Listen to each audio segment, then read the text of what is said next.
One of the biggest lessons I've learned from Chris Do and from their sales conversations was name the price, shut up. Is providing free service better in the starting? Do it at least once for the referrals or the testimonials, but do not let anyone take advantage of you. Do you use ChatGPT? I have never. I don't use AI for writing, period. I only use AI for transcription of my calls. How do you deal with writer's block? I write every single day. Should be able to write at least one trash post per day. Whatever's on your mind, write it down. Always, every day. I think we have a huge fangirl of yours, and Deepriya asks, I want to be like you, Jasmin. How do I Please don't. discipline my today's exclusive session with Jasmin?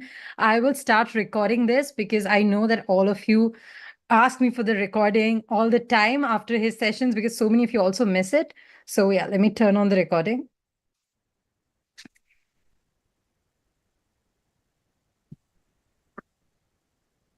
And yes, so firstly, let me introduce Jasmin to all of you who do not know about him. If you are not on LinkedIn, probably, or if you've been living under a rock, or you don't know him that well just as yet, maybe because you're new to social media, but that is extremely unlikely.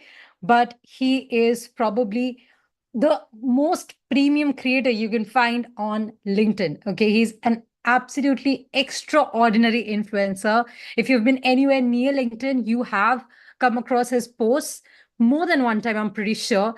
His amazing content. I think there's very few profiles that have more than likes, comments more than likes on their profile. And his is definitely one of them, which has a very simple strategy. He makes time to reply to all of them, which is something I'm going to ask him about. We are talking about the man, the myth, the legend, Jasmin Alic. And he is not just a content creator. I also think he is extremely good at learning strategies and then creating strategies from scratch, which is something we need to learn, right? In our industry, if you learn a skill and everyone knows the same strategy, it becomes mainstream and then no one gets results. So that's something I'm excited to talk to him about. But what truly sets him apart, in my opinion, is his dedication to helping others succeed. And of course, I'm sure that brings a lot of success his way. So guys, please welcome on the floor Jasmin Alic. Jasmin, you have co-host access. I think you would be able to unmute too. Hello, everyone. How's it going? Good evening. Can everyone hear me? Just check in if you can hear me, if the audio is okay. Everyone can hear you, but Awesome. they'll be texting. And Jasmin, you have been here with us before. Just to introduce us. I have? Yes, you have. And we're so grateful to have you. I remember the last time you took a session, everyone wanted you the very next week. But I'm so glad we are finally doing this. And also, I would like to introduce you to our community once again. We are Freelance 101 Academy. We're a big group of freelancers from India ready to make global impact. I think we Indians are amazing at our work. We are guided to become the best service people. India is amazing at its services. And LinkedIn is definitely the place to be if we want to be amazing in providing services across the globe. So we are excited to learn from you about how to leverage LinkedIn for our work, how to become top class creators like yourself and use that to create our businesses online and so many more things. So yeah, excited to have you here. And yeah, if there's anything that you want to orient the class with, do let me know. Otherwise, we'll head right into the questions I have for you, which is a lot of them. Okay, well, I was ready to say yes because you said you had questions, but that part, I have a lot of them. That part scares me. No, how many do you have? Quite a few. And I don't think that if you stick around, I think this will go on for 20 hours or something, because I know everyone has so many questions for you. But just so you know, also, sorry to interrupt. I do have a hard cap at around 1 hour here because I have another event to go to, another community event. So 1 hour, one-ish, 5-10 minutes, that's where I'll genuinely have to go. So let's make the best of it. Let's just skip all the intros and let's dive into it. Honestly. Hello, everyone, again. And yeah, let's see if we can learn something, improve something, maybe even create something new. Who knows? Let's go. I'm sure. Okay, the first question that I have for you, I think it's the most important question in today's market. We learn a lot about distribution from you. You have an amazing LinkedIn audience, lots of followers. You're also really skilled at what you do. Even before you had any social presence, I believe you were extremely good at writing, copywriting very specifically. You were teaching at a university. And versus that, also now you've kind of tweaked it to serve your audience online. I'm not sure what is happening, who is sharing this. Okay. Okay. So my question to you is, what's more important, distribution, skill, or productizing it into a service? And how do you balance the three? Well, here's the thing. I always say that on social media, especially on LinkedIn, you genuinely don't need to be that experienced to start posting. You can be a student fresh out of college. You could be a student fresh out of high school, and you can start posting on LinkedIn. I feel like I remember that quote from last session. I think it was with your community, Saheli. And I said, you don't necessarily need to start posting about the things that you've learned years ago. Just start posting the things that you learn daily. Like, how many posts do you actually read per day on LinkedIn? When you're scrolling through your home feed, how many things click with you? How many things, how many topics, problems, issues, rants that people are publishing resonate with you, right? So many. The answer is many. Take those and write a post about them. If you're scrolling through the LinkedIn feed and someone is talking about, oh, you should not be spending 5 hours commenting every single day, that's a post. What are your thoughts about it? If you feel like I spend an hour because it works for me, because it brings me new followers, because it brings me new clients, there's your post immediately. You already have a hook. You already have three main benefits. Now all you need is an ending, right? So I feel like for me, it's a mixture of everything. If you're talking distribution versus what was it, skill versus service, right?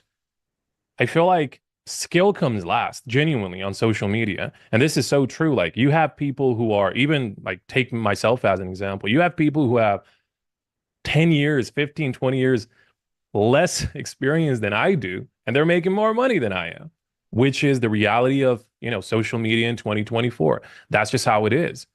But I feel like the way you package that from a content perspective is, what do I want to do? Who do I want to help? And what do I want to be known for? And I always go backwards because that part, what do I want to be known for? That's usually your why. A lot of people follow that line of questioning in that order, but it should be reversed. You should start with your why. Like, why are you doing what you do? Why? What's your reason? For me, that reason is simple. I genuinely just want to help people. I just want to see people win. And it's easy when you know that's your goal, that's your why, that's what drives you, that's what motivates you. So then it comes into the content conversation. What sort of things do I post about if my goal is to help as many people as possible? The answer for me was simple: everything. Just share everything. Because I want people to win, because I want folks to have this knowledge that I now have, that I've accumulated over the last 15 plus years, I'm just going to share it all, post by post, bit by bit. And that brings me to the big sort of driver of everything I do on social media, and I preach it left and right. And a lot of people have a problem with it, but that's okay. That's what makes you authentic. I always say that you should share 100% of your knowledge on social media, not 98, not 99%, 100% of it. Why? Because you truly can never really share all of it at once. It may take years to share everything you know. And even at that point, you will have learned new things and new things. Here is the gripe people usually have with me saying share everything. And they're like, well, what do I leave to my paying clients? I'm like, chill, chill, just take a step back, right? Let's take a look at how we post content. What do you actually share in one post? What is the formula per post? My formula is one post, one topic, one big message. Never more. Never two topics, never more messages than one. Why? Because it genuinely makes it harder for people to consume your content. I'll give you an example, right? Saheli, if you were to write a post about commenting, there's a million different topics about commenting, right? The timing, who, where do you comment? What sort of comments do you leave? How do you take the conversation further? How do I get comments on my post? These are all different topics. Just pick one. Per post, just pick one. And then let's go further. Whenever you pick just one topic, let's say we're going to go quantity. right? How many comments per day is good? How many comments should you leave? How many really, how many messages can you actually cram into that? There's so many again, right? It's not quantity, it's quality over quantity, right? But then you should tell people you should have a daily goal, right? You should stay consistent. Let's say minimum 20 comments per day. But then it's around how many do I do in the morning? How many do I do in the evening? Or how many do I do on big influencers post? How many do I do? You see, these are all different big messages. Imagine if we crammed all that into one post. That post wouldn't be strong. That post genuinely wouldn't be strong because more value doesn't mean more information. That's a big misconception on social media. More value means very applicable posts. That's what more value means. So limit yourself to one post and then one topic and then one big idea. And then write about it again with the next big idea. Write about it again with the next big idea. How many times have you seen me publish about commenting? A million different times, but every single time the message, the big actionable item is different. Every single time. How many times have you seen me talk about my dear son writing method? But every single time, the message is different, right? You can take the same topic. Sure, you should be repeating yourself, but don't ever have the same post over and over again. So just, long story short, I feel like the question was a bit broad. So I really hope people don't get mad at me for giving a long answer. If No, I would have to sort of have a hierarchical order of what comes first. Distribution, skill, and service. Skill definitely comes last, for sure.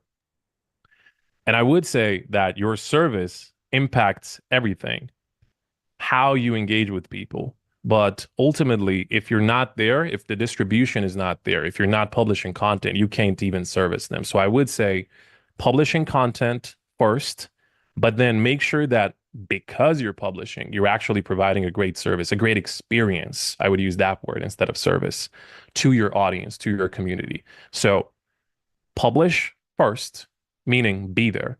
But once you are there, then be as positive, be as uplifting, be as valuable as possible to your audience. And the last bit is really you improving your own skills because ultimately, because you're posting and you're putting yourself out there, because you're showing up as a really positive, really valuable person of influence for everyone around the world, people are now going to want to work with you, right? So it means that you need to work on your skill, not necessarily for your content, but for the business side of things. So hopefully that was a good answer. I don't know. You tell me. that's an amazing answer, and I think that's also gonna arouse a lot of conversations. So, guys, if you agree with him that skill comes last, amazing. Do post about it. But also, if you disagree with him, you can still post about him with your logic.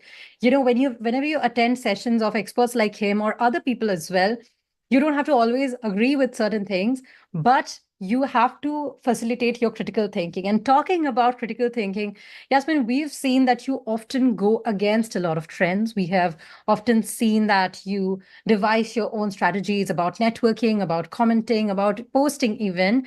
And then it kind of becomes mainstream because then you talk about it so much at so many events, and there's thousands of people now doing the same thing as you. How do you deal with that? How do you deal with being popular on a scale that what you set becomes a trend and then it's mainstream? How do you come up with new things constantly? I feel like that's a great question, Saheli. I don't know. I'm just someone who likes to push myself first and foremost. Like, I feel like I am my own biggest critic, and I genuinely do not care what everyone else is doing out there. Is that advice that I would tell to all of you here? Probably not. I know that I'm in a unique position on social media specifically. We're just talking about how you show up on social media, okay? I'm not talking about what you know, your education, your experience. No. So I posted about this, I think, last week, and I said, I've been writing for 12 years online before I actually wrote my first LinkedIn post. So 12 years of experience working with everyone and their mother, all the big clients, Fortune 500, millionaires, billionaires. And then I came to LinkedIn because I felt like I know so much and I have so much to share. So for me, it was like, I don't genuinely just want to see what everyone else is doing because I didn't want to feel like how do I say it? non-expert, if that made sense. Because at that stage, I was like, I know I can do this better, right? I know I have something unique, and it doesn't matter how I do it. I'm hoping, and in my mind, I was saying, I know it will resonate with other people out there. And today, I genuinely follow the same exact strategy. And I'll give you a few very tangible examples. Late 2022, I think, November 2022, ChatGPT was launched. Everyone and their mother was talking about AI, ChatGPT, to the point where LinkedIn themselves were pushing AI content. If you just use the word ChatGPT in your post, the post could have been about pizza or hamburgers. Just use the word ChatGPT November 2022, your reach goes up. That was the deal. That's what's been going on the platform. And everyone started sort of pivoting. Everyone started talking about AI. Everyone started talking about ChatGPT. They started posting infographics. They started posting about AI tools. Meanwhile, their business was entirely about something else. You see how there's a disconnect here? You're chasing a trend. You're chasing what's working for other people. That's not necessarily what's going to work for you and your business. It may work really well, spectacularly well for them. And to make the paradox worse, it may work spectacularly well for you because the algorithm is kind of pushing those topics. But is it really good for your branding? And is it really good for your business?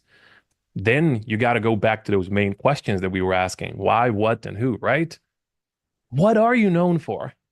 If your business is being a fitness guru, you're a nutritionist. What the hell is your business posting about AI and AI trends? That post may go viral, but now you're just attracting a super wrong audience. You're attracting so many people who will never care about you or your business or your content because your content is not going to be AI. So that's paradox number one. People chasing sort of the shiny object syndrome, right? The big algorithm hack at the moment. And there's always algorithm hacks at a given point in time. Next thing I really want to talk to you guys about is being open about your opinions. Like Saheli just said, you don't necessarily have to agree with what the big influencers are saying. You can just do your own thing. I feel like everyone should invest 90% of their time into commenting. Other people, other LinkedIn coaches, specifically other competitors of mine, they feel like you should be investing 90% of your time into DMs. But then I have my own arguments. They got their own arguments. And two people can be right at the same time.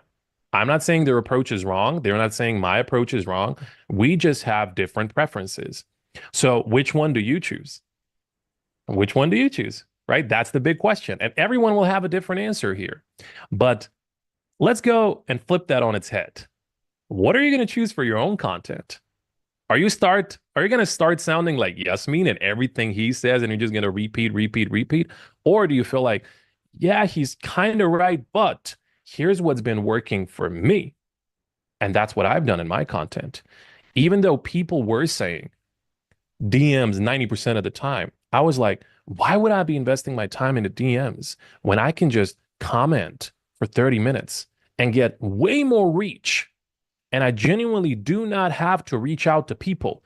People come to me. People reach out to me only because of my quality posts and quality comments.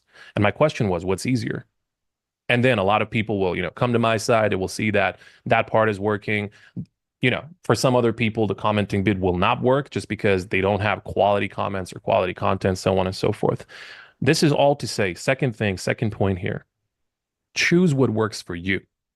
And do not necessarily just follow the big influencer steps, including mine. I'm telling you that directly, including mine, because what worked for me may not necessarily work for you. And third thing, please never post and ghost.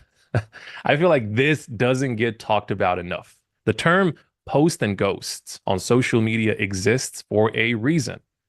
It means if you're going to publish a post today, be there. Be there to respond to comments. Be there to react to what people are saying. I'll give you an example. How many times have you commented on someone's post? Doesn't matter what the follower count is. How many times have you have you gone to a post and you left a really good comment and you never got a response? Once, okay, I get it. the person didn't have time. They may have gotten, you know, overflown with comments. Okay. But if you do it 10 times in a row and you never get a response, to make matters worse, like in my community, in my LinkedIn posts, I've sort of cultivated this culture of everyone stick together, everyone comment. Don't just reply to my post, go and leave replies to other people's comments. So even though you may not get a response from me because I get like thousands of comments on every post, you will almost certainly get a reply from someone else. People will come to you. And that's the point of a comment. It isn't to get the response from the author of the post. It's to get a response, period, to get noticed by other people. It's not about the authors of the posts. It's about everyone in the network who's viewing that same post. And I feel like that's where a lot of people get it wrong when it comes to comments. You're only commenting for the author and you're waiting for their response, right? But that shouldn't have to be the case. When you leave a comment on a post, are other people coming to your comment? Are they leaving a reply? That's when you know your stuff that you're sharing is not just attractive to one person, it's actually attractive to a whole lot of other people. This is all to say, don't post and ghost. And it goes for both your own posts and it goes for comments you leave on other people's posts. Never do that. This is how you build a great community, guys. I feel like the question naturally arises then, oh, sure, but I'm not getting any comments on my posts, right? I'm publishing posts, but I may get one or two comments. What do I do then? Do the other thing. Go and be there for other people. Go and be present in as many freaking comment sections as possible. It's the only way. Because how are people going to learn about you? Just think about this from a psychological perspective, guys. You have a lot of friends, you have a lot of family members, right? Some people love phone calls. On the other end, some people love video calls, not phone calls, video calls specifically. On the other end, you have people who are texters only. They will never respond to your call, they will never call you. It's the same thing on social media. If you're expecting comments, go be where the commenters are. Go leave hundreds of comments. If you're expecting DMs, go and DM people. As simple as that, right? But it won't happen without you doing it first. You genuinely have to be out there and you have to get noticed first. And the easiest way to get noticed on LinkedIn isn't by doing content, isn't by sending DMs. It's by commenting a lot in loads of different networks, loads of different countries, loads of different regions and different industries and different people. That's how you get noticed. I'll stop it right there because I felt like that was another really long answer. No, but we're here for it because I think that gives so many nuanced perspectives. And I think one of the things that people get very wrong is when they ask you a question in the comments or even anywhere, right? Every answer is so nuanced. Like, what's the right way to comment? It's ABC, but then this, but then that, right? So please try to absorb everything Jasmine is saying. And that brings me to my next question for you, which is very specific to LinkedIn, which is what are the key elements that will make our profile stand out to our potential clients and collaborators? I see that you keep experimenting with your banners, you keep experimenting with the text that you have. I recently noted that you've added available for one-on-one coaching and I think speaking gigs. So I thought that's a very cool way to, just invite more people to put in their queries, right? So what are the things we must have on our LinkedIn profile? Okay, so instead of telling you about it, I'll show you. Okay, Yep, that so let me share my screen and do let me know if you can see my profile. So I'm scrolling. Can you see my profile? yes, we can. Okay, awesome. So I'm going to walk you through a really quick profile optimization study. And I do have loads of data on this, by the way. I've done a whole lot of back-end testing. I'm not going to get into the data right now because it's not relevant to just dive into every single metric. I'll just give you the conclusions, okay? What is the first thing that a person notices when they are on your profile? I'm specifically highlighting the on your profile part. They will notice this, the two most visual elements. And I have the data to back this up. Okay. So people will notice the two most visual elements on your profile, and they are the profile photo and the banner, most specifically the banner. So is someone typing something here, or I have no idea. I'll disable it. Okay. There we go. If you can, that would be awesome.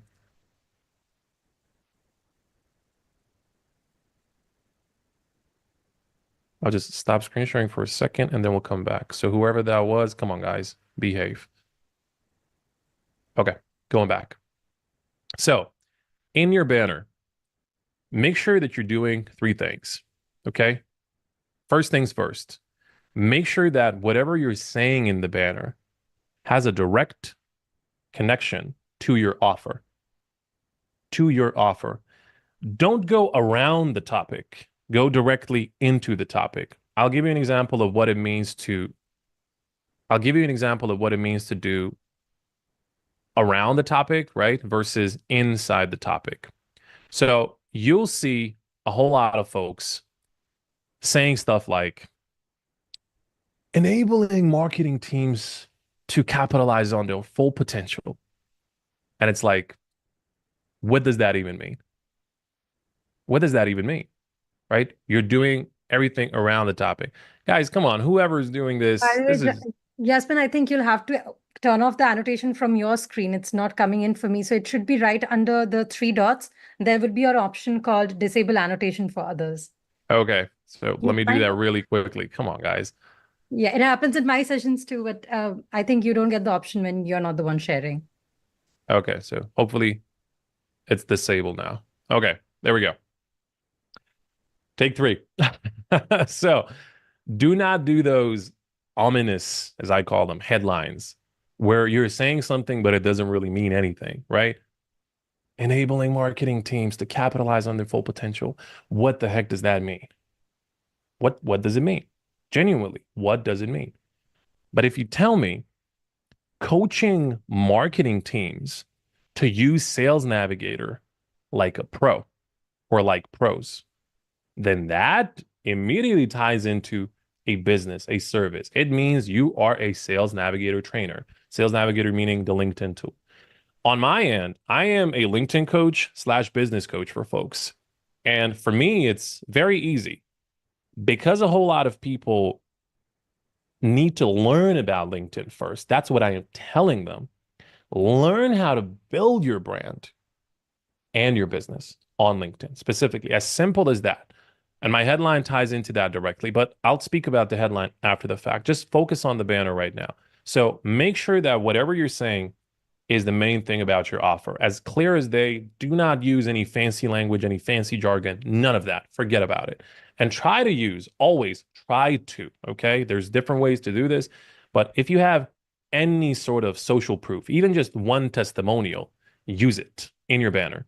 Use it. Use any type of social proof. Social proof is great. Why? Because when you really think about it, you could be posting social proof posts left and right, right? Every single week, you post a testimonial. But for a random visitor on your profile, they may not be familiar with every single post you published. All they know is the thing that they see right here, right now, the banner, the profile. So make sure you put at least some sort of social proof in the banner. For me, I have 2 points. I have the number of folks that I'm teaching and coaching that are learning with me on LinkedIn and the featurettes slash media slash clients. But there's a really huge missed opportunity for a lot of people in their banners. That part is mentioning a call to action, including a call to action. Now, there's three ways you can really include a call to action: a very soft one, a very sort of precise one, and a really aggressive one. For me, it is a softer one because I genuinely get booked out months in advance and I don't need that many clients, right? If I did need clients right away yesterday, I would put something like DM me if you or join my coaching program today, 3 spots left, right? That has urgency inside of it. Or I would say DM me and then a keyword, blah, blah, blah about my offer. But for me, it's very soft right here. It says available for one-on-one coaching and live training. Why? Because that's the type of positioning I want to have. I don't want to sound like I'm desperate for clientele. In my case, it doesn't necessarily even have to mean desperate. It just means that I'm openly available. I don't want to be openly available because I can't take that many clients on. We're genuinely getting booked out months in advance. So I want to take the client onboarding process slowly. Okay. Now, what that's going to be for you, whether you're going to do a softer call to action or a more aggressive one, totally up to you. But neither is wrong. Okay. Whatever you choose, it's not the wrong choice. Even if you say, right, sign up for my one-on-one coaching, only 3 spots left in May, or in this particular case, only 3 spots left in July. That's totally fine. But just remember, you're doing the thing that positions you in your offer. For me, I want to be positioned as someone who's in high demand. And your call to action genuinely says that out loud. If you're telling people, DM me this, DM me that, DM me this, DM me that in every single post, in every single comment, in every single banner, infographic that you post, you kind of can sound desperate. So don't do it all the time, guys. Do it sometimes. Don't do it all the time. Okay. I get the appeal, but don't do it all the time. Just think about how it positions you, especially in your banner and then inside your content. So, banner, clear, unique value proposition, social proof, and mention your call to action. Always mention your call to action. That being said, your call to action, this is crucial, by the way, on every profile. Your call to action should be mentioned in 3 key places. Those 3 key places are number one, the banner. We just covered it. Number two, the blue link. Okay. The link itself right here. And let me stop right here and let me talk about this particular thing. If you are on LinkedIn Premium, LinkedIn has added these custom buttons that are predetermined. They're pre-worded. They're saying things like schedule an appointment, um, request services, sign up for my newsletter, or something like that. There's 3 or 4 options in total. The value proposition that LinkedIn is saying about that particular button is it's going to show up in the home feed right below your headline 24/7.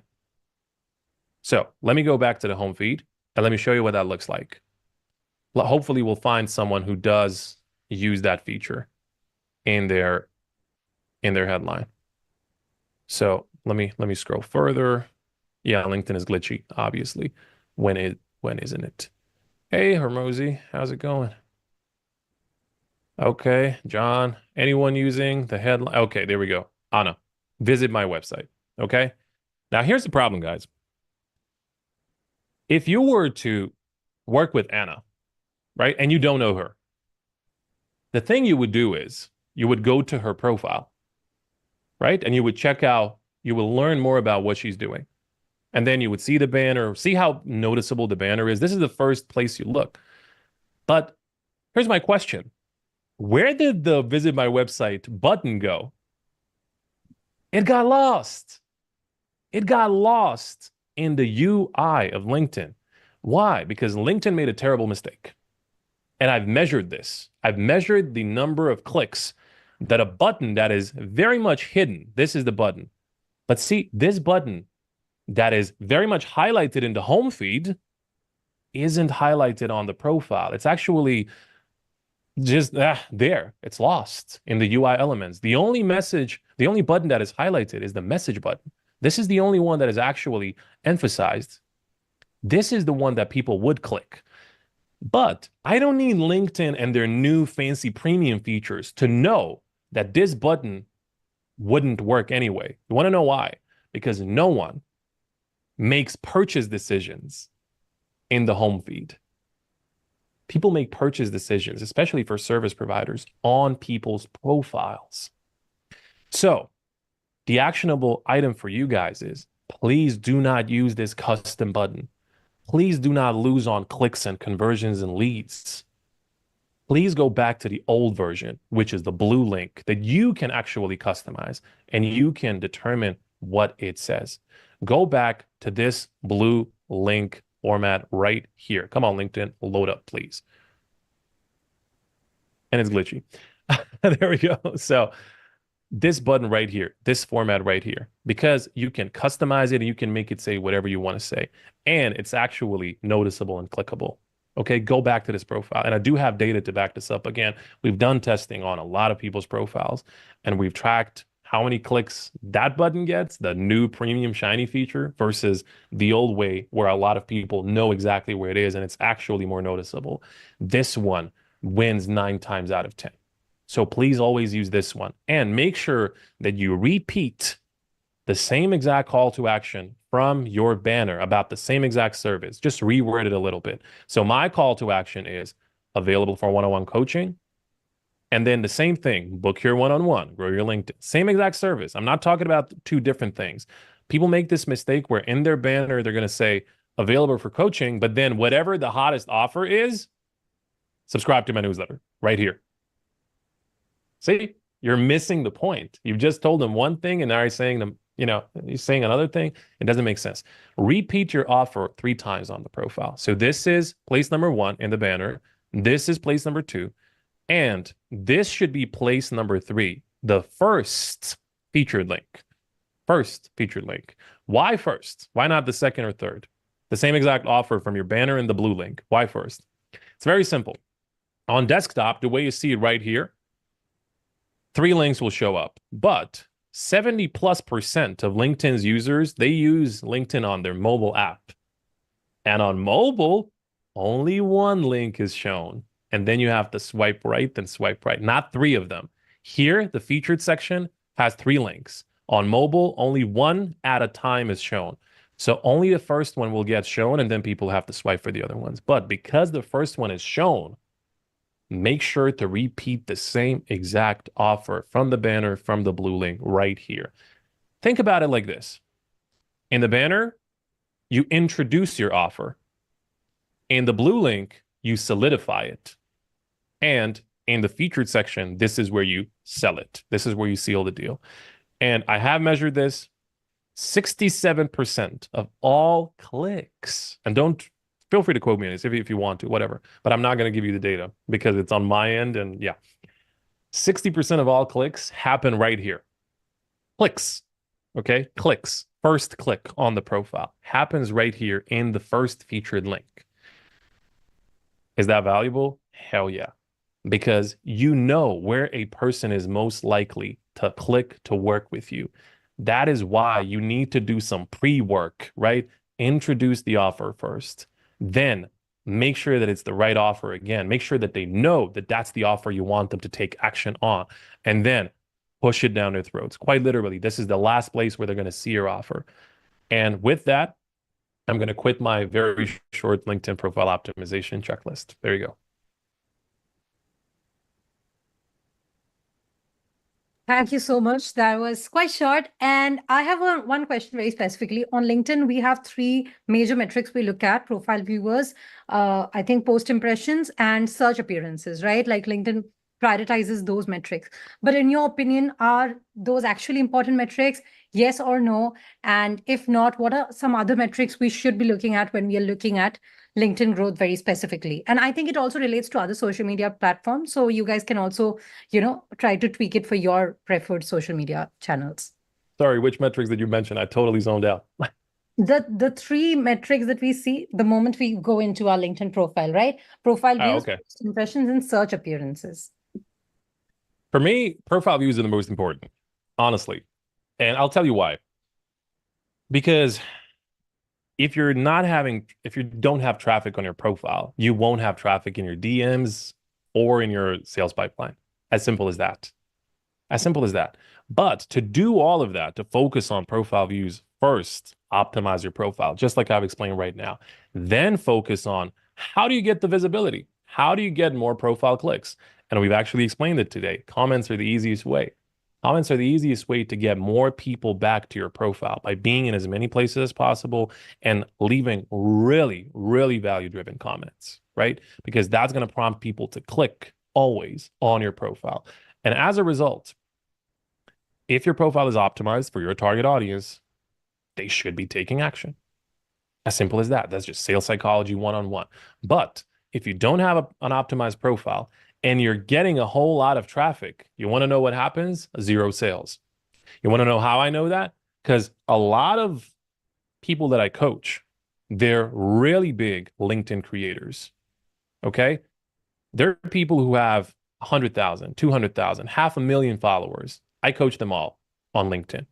And one of the problems that keeps reoccurring with every single person is, Jay, I'm going viral almost every single day. I'm getting a whole lot of traffic, but I'm not making any sales. There's $0 in my bank account. Okay. So let's please, guys, whoever is just being a problem maker, please stop. Okay. Please stop. As simple as that. So if you don't have an optimized profile, traffic won't do anything for you. As simple as that. So first, make sure that your profile is optimized, it's clear for your target audience, then focus on getting those metrics, primarily profile views. But then focus on DMs. I genuinely always say comments, they drive visibility, right? That visibility is centered around your profile. The profile is right here. That's the centerpiece of your LinkedIn. It's in the middle. But whatever happens after that point should be action driven. They should either send you a DM, ask about your services, or they should become a follower, or they should simply skip everything and they should pay you immediately. They should book you immediately on your calendar. To me, that's the favorite thing ever. That's how I've set it up, where I've done so much pre-communication. Even when you jump on my Calendly, it looks like a landing page. There's so much information there. I'm telling you in advance what you're going to get, what's included in the coaching, testimonials, this and that, so that you never even have to reach out to me. You're 100% sure this guy, he's speaking to me. This guy, he can fix what I have broken. This guy, he's already done this for others. Heck, let me pay him. As simple as that. But again, if you don't have if you don't have an optimized profile, none of these metrics are going to matter. I'm telling you, if you're just focused on the content and the comment bits, you're just getting traffic and followers for nothing. Quite literally for nothing. So I'll leave it at that. Something to think about. Absolutely. I think I've been taking notes in your session, and one of the things that now I really want to ask you is you have been really good at understanding what's going to work. So today I want to get a little bit of head start by having you here. What do you predict are the trends for social media, and what is the trend or the future of online services industry looking like? We have over 780 people in this room alone. I think 50 plus people on YouTube right now. So this small batch, I don't think it's very small, but we want the head start on how we can be ahead of the trend before it becomes mainstream. So what are the things you're predicting? Write more. Genuinely write more. I've been saying this for years, and I'm going to keep saying it for years to come. And that's never going to change. Why? If you really look at LinkedIn from a trends perspective, guys, everything is changing every year. One thing that isn't is strong writing. Your best positioning on LinkedIn is strong writing, very powerful writing. It doesn't matter what format you're using, whether text only, whether images, whether videos, whether carousels.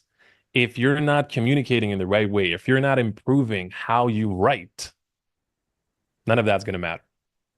You can focus on formats, sure. You may say, "Oh, LinkedIn is prioritizing video right now." It's not. LinkedIn is prioritizing carousels. It's not. LinkedIn is prioritizing well-written content, content that resonates with people. And it doesn't matter what the format is. You need to be able to write well. This is what I've always told people for years now. Writing is the best skill you can learn this year. And I'll keep saying it. I'll say it next year. Trust me. When I'm on a podcast next year somewhere, I'll say it again. Because writing ultimately is about communication. And because on LinkedIn, 90% of the focus on any post, regardless of the format, again, it doesn't matter whether it's images, videos, carousel, text only, you're focused on the words of the person. You're focused on what they're saying to you. So, guys, I genuinely mean this. Improve your writing. Don't focus on the trends. Once you improve the writing, the trends, they genuinely will not matter because trends will keep changing. But what's going to stay is your ability to communicate with your target audience. And ultimately, that's what matters. Ultimately, you just want to be able to put your thoughts out there, publish, and for people to read and click see more. And then once they're reading all the way till the end, for them to take action, whether it's to engage with the post or ultimately to go to your profile and work with you. But that does not happen without really great writing, without really great communication. You could be chasing, I'll tell you this because this is happening as we speak. People are saying images get more reach than text only posts. I disagree. In fact, I just published some of the statistics that I've had in the last month. It's exactly the same. It's exactly the same. Quite literally. Text only versus images, exactly the same reach. Why? I'm confident in my writing. I know I'm a good writer. But then people who are battling me in the comments are saying, yeah, but my text only is getting less reach. And then I take one look at how they're writing and I understand why. And this is no offense to anyone. I understand why. And then I ask the question, and this specifically goes to every single professional in this room today. Okay? Do you want to be seen or do you want to be heard? What is more powerful as a brand, as a business? Or if we go even deeper into the topic, for those loving to take selfies and for those loving to show themselves off, do you want to be looked at or do you want to be listened to? Totally your choice. You can achieve both, by the way, but you can't achieve both unless you write well. You can't. So focus on your writing. Genuinely don't focus on the trends. If you take a look at what I do in my content and a lot of the stuff that I coach to other people, I'm not following any trends. Like quite literally, I'm not following any trends. I feel like as long as I keep putting my message out there in a really easy to read and easy to understand way for people, that's it. That's all I gotta keep continuing to do. If I fall into the trap of, oh, carousels are working, let me create as many carousels as possible. See what I'm doing? I just completely forgot about the content. I'm focused on the format. No, no. Or if there's news out there that says LinkedIn is going to prioritize video and LinkedIn just launched a new video feed, should I do video immediately? No, absolutely not.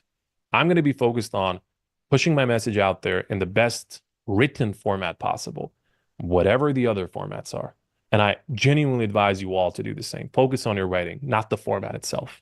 Trust me, you're going to win like that. Always, every single time. The same goes for your comments as well. The same goes for your DMs as well. The same goes for your emails as well. The same goes for the copy on your calendar and your landing pages and your booking pages. Same goes for every piece of text that you write anywhere. Focus on how well you write because that will improve how well you communicate, not the format. The format is going to be what it is. Trends are going to come and go. Your skill is here to stay, for sure. Absolutely. Can't And agree. and whoever noticed me taking a stab at LinkedIn video, yeah, I did. I did. I can get the frustration. I think a lot of creators talk about writing as the most important skill these days. And to end today's session, last question for you. What are the must know resources for us, must know tools for us, or must read books for us to write like you, or maybe even better, to write like the experts, or to understand social platforms better than anyone else? Can you share Awesome, awesome your question. secret Awesome to question. Awesome question, Saheli. I will tell you this. When I was coming up, and the courses that have helped me the most were on digitalmarketer.com. So that's where I've learned a lot of my things back in my early days. This was like 10, almost 15 years ago now. So digitalmarketer.com, back then they had a whole lot of cool courses. I'm genuinely not sure what they have now, what sort of pivot they've had over the years, but that's where I've learned a lot of my stuff. Second thing, I hope feel like a whole lot of people know this already. I've learned a lot from Chris Do and the Future team. Go to the Future channel. That's the Future without the E at the end. That's Futur. Scroll back to some of their older videos as well, because I feel like nowadays it's a lot of podcasts and a lot of guest featurettes. Back in the day, they did a lot of role play, a lot of mock calls with clients, right? Just they were pretending one was a client, one was a service provider. I've learned so much about sales. I've learned so much about negotiating. I've learned so much about pricing. I've learned so much about positioning myself throughout those videos. I've genuinely watched every single video on that particular channel. I will give you a recommendation to every single one of you here. If you have the time, I feel like it's only going to be like an hour and a half max. They have a documentary that they've done with a client where they've rebranded from scratch, like literally from day one, where they've just received an inquiry and then the initial email back and forth, the initial calls, the sales call, the discovery call, right? And then the onboarding call. And then who gets to do what? Who gets to design what? How do you design a logo? How does a logo play into the positioning? How does positioning play into pricing? How does pricing play into launch events? How do we organize a launch event? At the launch event, where do we place this? Where do we place that? They've done a really great documentary where they've rebranded this one product, and it's called, I don't know if it's building a brand or making a brand.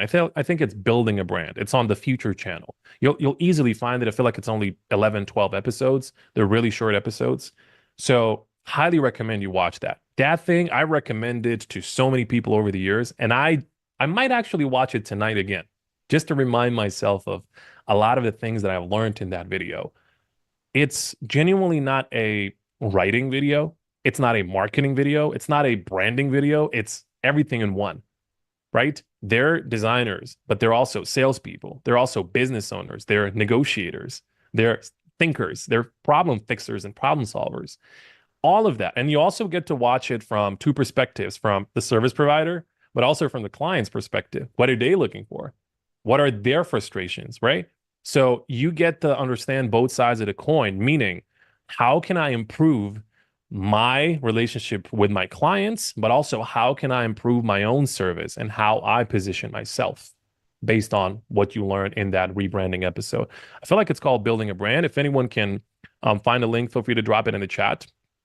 But yeah, that's definitely all the recommendations I'm going to give you for now. Digitalmarketer.com and The Future and Chris Do. I've learned so much from them. Just hands down, probably 90% of my business acumen is because of those two, for sure. I think last time you came into the academy for the session, you mentioned Chris Do's book, and I Pocket Full of Dough. I think you're very crazy about that at Yeah, that point, and I finished it within the next one day. It was so good, and it's also a case study in design. So I also highly yeah. recommend it, guys. Please do read it. And yeah, thank you so much, Yasmin, for taking this session with By the us. way, before you end it, do you want to do some Q&A? Because I still have some time. Absolutely. I There we will go. just, And I think, someone yes, just dropped the link, I feel like, to the playlist, to the Building a Brand documentary. So thank you guys. Thank you. the chat is only to us, that is hosts. So guys, we can see your messages, but we disabled it for others because I guess everyone was getting spammed. So now if anyone has a question at all, you can drop it in the chat and I'll try to pick one that I find interesting for him. Not generic questions, please. Not something too broad. Feel free to, you know what would be easiest? Just ask me yes or no questions. That would be the easiest. Guys, let's play a That is yes or no game. Just try to ask me yes or no questions. I feel like that's going to be fun for everyone. It's actually going to be very easy, and we get to cram in a right. whole lot of questions. How much time do you spend on a day on LinkedIn? 2 hours minimum. 2 hours. Minimum. Okay, we're going to do a rapid fire. Inbound versus outbound. What is better? What is better? That's a misleading question, Saheli. Um, for me, inbound for sure. For the vast majority of people, outbound. That makes sense. Do you prefer to handwrite your content ever before you type it out for digital? No, keyboard notes every time. Authored up, that's where I do a lot of the drafting, and then I also save it up, back it up in my notes app. So authored up first because of the formatting, because I can preview everything. Okay, one very common question. Should we post daily? Should we post every day? No. Should we is a very strong phrase. Should you? That means you're kind of pressured to do it. No. In fact, I've never posted 7 days a week ever, ever. I even now I only do like 4 posts average, sometimes three, sometimes two per week. I rarely do five. I don't think I've done 5 posts in 3 months in a week. So there you go. No, the answer is no. Makes sense.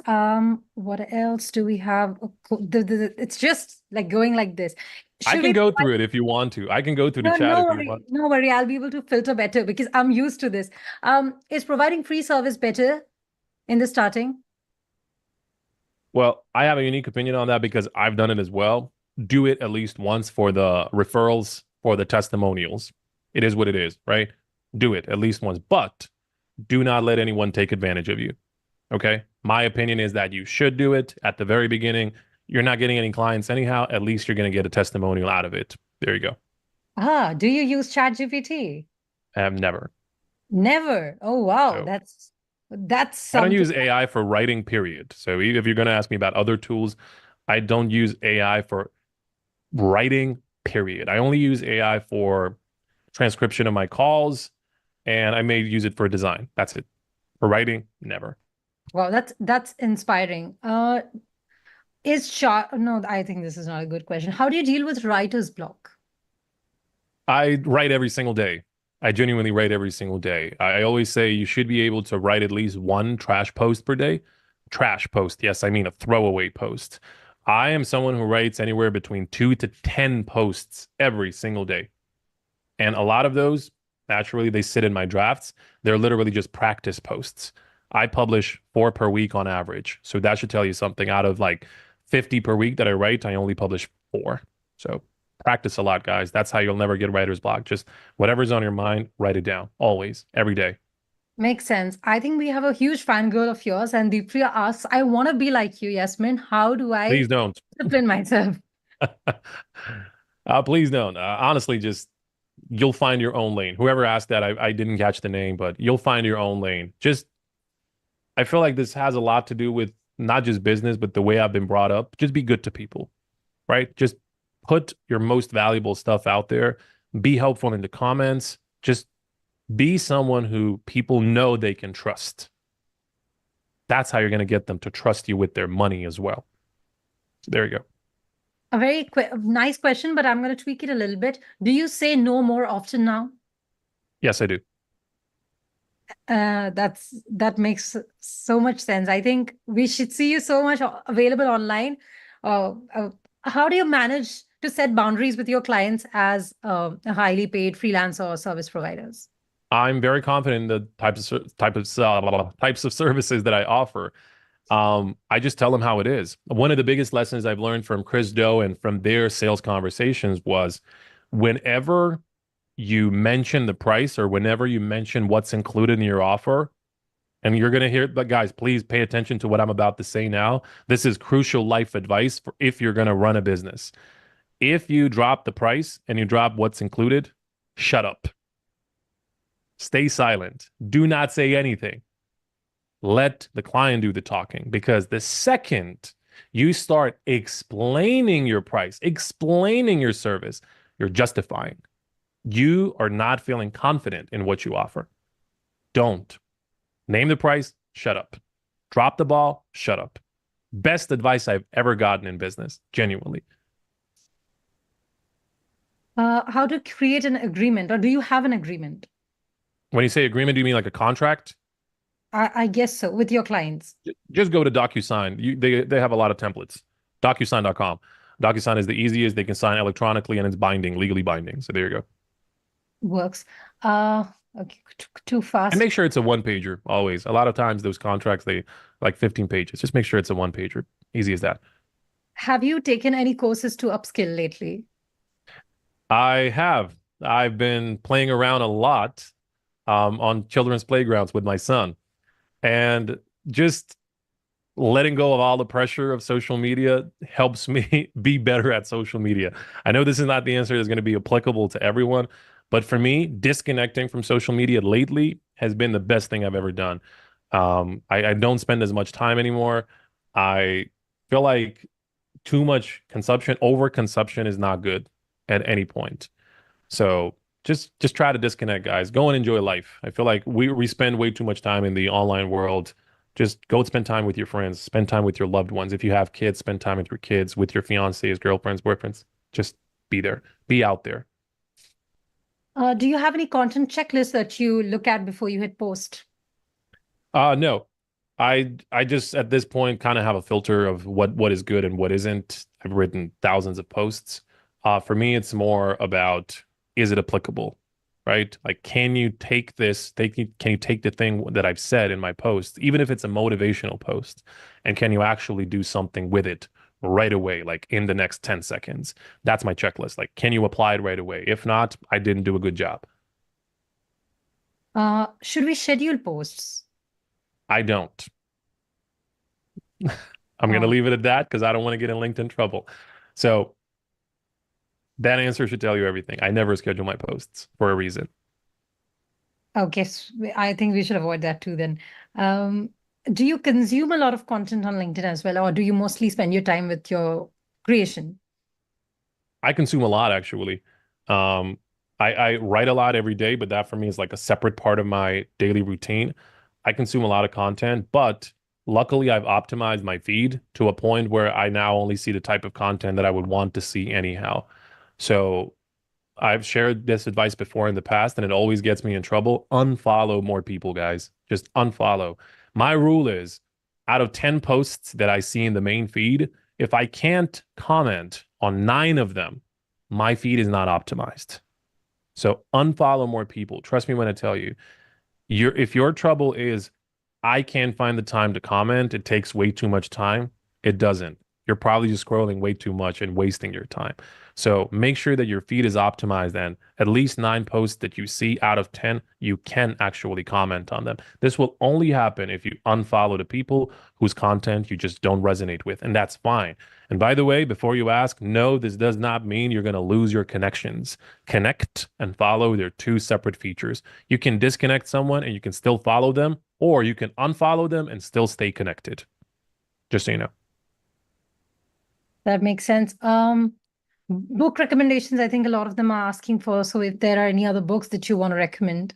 Pocket Full of Dough by Chris Do for sure. And if you want a really motivational book, go and download or buy Unbroken Optimist by my good friend Kofi Duhaji. So Unbroken Optimist, really great book. I've never heard about it before, so definitely will. Kofi is my guy. He's an ex-client as well. He's got a book publishing company. So he's definitely an author with the experience. So he knows how to write really well. Mehak asks, is it important to have a lot of followers to get clients for personal Not at brand? all. Not at all. You could have 1,000 followers and get clients. Um, is there anything more unique? But I guess those were the very unique questions. I think majority of them are Feel free repetitive. to just I'll do my best to give you like one, two, three word answers. So feel free to just let's do rapid fire, legit What is the rapid fire. word length? What is the word length you recommend for an optimum post? No recommendation as long as it's applicable. Again, that's it. Some of my posts are 3,000 characters, the literal limit. Simple format that you should follow on every post. I know Yasmin has a lot of formats. I think the 1 and 3 format is my personal favorite. The biggest format I can give you is 131, but that's not for writing. This is for drafting your ideas. Whenever you think of an idea to write, think one line, what is the post about? 3 lines, the three main points, one line, the question you would ask in the end. Save that in your notes, forget about it. Next time when you come to it, you already have a skeleton of your post. You already have the main thing, you already have your main points, you already have the ending, and then you just elaborate and optimize. So this is a drafting strategy, 131. Oh, I see. I generally liked it a lot for creating content as well. Okay, coming back, what is your ideation strategy? Like, how do you come across new ideas? I have so many ideations there. I'll look at my content, what has worked. I'll do a lot of Q&As. I do those almost every single day. I'll just take people's questions. I'll write posts about them. As simple as that. Whatever people ask me in the comments, I feel like there's a need for a post about it. Mm-hmm. What what tool do you use for your designs? Is it Canva, Canva? Canva, right? Yeah. Canva, everything. I've been a Canva user since the super early days, since they had 50,000 users. I've been there since day one. Um, should we uh okay, no, not this one. Should we divert from our expertise while posting? Once a week, maybe, or once every 2 weeks. I do that by talking about kindness and talking about motivational stories. Those are not business related, right? But they do relate with a lot of people. But those are things that should be aligned with your personal values and morals. Always. Do not just talk about something because you feel like, again, it is a hot topic. Never do that. Unless you believe in it, unless that's a part of your identity. Yeah, there you go. How do you deal with people who disagree with you or criticize you? I love it. It provides me with more content, quite Okay. literally. Do you use your phone or laptop to reply to comments? Okay, that's actually a question I also now think about. Whenever I publish my post, I use my laptop because I'm much faster. I don't know how many people know this, but every single day that I post, I host a live commenting session, a live session free for everyone. And you can only join if you follow my pinned comments because I always drop a link where you can join for free. And I literally share my screen and I comment live every single day. Uh, how do you build a founder brand? By talking about your motivations about your business a lot, by talking about the motivations and fears and problems of your target audience. I feel like this fears part is crucial about your audience. There's a really cool piece of content that I've read recently, and it was a nice study that I really agree with. It is about should you talk about the outcome that your client is expecting? Or should you talk about the fear that they have if they don't achieve that outcome? The fear is the much better converter. I'll tell you that. Like, you're not just going to tell them, hey, here's what's at the end, other side of this particular strategy. You're going to get this many clients, this many DMs, this many leads. No, don't speak about it from that perspective. Say, what if you never did that? What is the fear? Are you going to lose your business? Are you going to do X, do Z? That's usually what gets people to emotionally be invested in your content. It's not the outcome, it's the fear, the emotion behind the outcome. It's a slightly psychological process, but I do it a lot in my content and feel free to analyze how I do it. By the way, we are already at It's the okay. I time. got a couple more minutes. Yeah, They're that's waiting what for me in the other chat, but it's okay. I'm the guest, one of I the guests, wanted to so I make can be late, fashionably late. works. Any tips about extending your business offline? I guess the question is about speaking offline, how to get offline gigs or Uh, so invite people.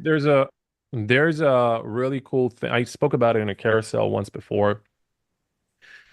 If you want to get gigs about a certain thing, show people that you can do that certain thing, right? Mhm.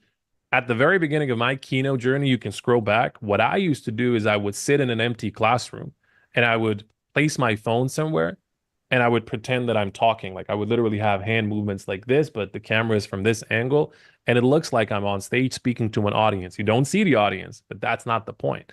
The point is I'm demonstrating that I'm a speaker and for the average user scrolling, for the average conference organizer, for the average podcast owner, right? For the average whoever who could invite me to a keynote, who could invite me to host a presentation, all they're going to see is that image. And that image, what does it do? It demonstrates exactly what I want to be hired for.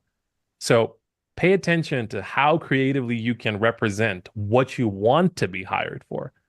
So that's what I've done for my keynotes actually earlier on in the day. And then as time has passed by, I would genuinely have someone always in the audience. Like my first gig, take as many photos as possible. Genuinely. I don't care if the photos suck, if they're really bad. I would give my phone to someone I trust, take 100 photos tonight. And then I would use those photos and use them in my content. I do that to this day. You'll see a lot of my keynotes, hand movements and microphones and this and that because that's how people find out that I am a keynote speaker and they invite me to more conferences. So there you go. That makes sense. What is the percentage ratio of your audience? Like, I mean, the age or the countries? I will not give you the exact percentages. I can give you a top, three, four, five. London and England, United Kingdom is my biggest audience. Then we have a tie between India and United States, and then I have Pakistan, and then I have Bosnia. So that's my top five audiences. So UK, India, US, Pakistan, Bosnia. And then I have like, Germany, Italy, Spain, a lot of European countries for sure in the remainder of the top 10. Makes sense. Canada is somewhere in the, top 15, top 20 as well. Uh, I think again, these are very generic questions. Let me see if there's anything where I think we've already picked up any very good question. What is your non-negotiable habit for day one of LinkedIn? That's a good one. Comment at least 50 times per day. I don't care if it takes you 5 hours, 50 comments per day. Get that visibility. That's all you need at the very beginning. Visibility, visibility, visibility. Uh, I think he said 50. And any 50, creators yes, you'd 50. your favorite creators on LinkedIn? Please skip this question. This changes every single day, quite literally every day. Uh, when is the right time to get LinkedIn Premium? Never. Uh, I'll be honest, unless you are doing outbound a lot, unless you're sending people messages a lot, you don't need LinkedIn Premium. Makes That's it. sense. If you're going to be sending out connection requests, it's really great because you have those personalized requests. The limit is off. And if you're going to be sending messages to people you aren't connected with, you can do that. Again, the limit is off. So that's the only time it's actually worth it, right? But that should also mean your outbound strategy, your DM strategy should be really strong because LinkedIn Premium is pretty expensive. I'm paying $200 for it. Is it $100? I don't even know at this point per month for it. That's pretty darn expensive for a freaking DM tool. So you decide whether it's worth it for you. But for 99% of people, you don't need LinkedIn Premium for sure. Do you have any particular time that you prefer to post at? I think you do. I post at 12:30 p.m. Standard European time.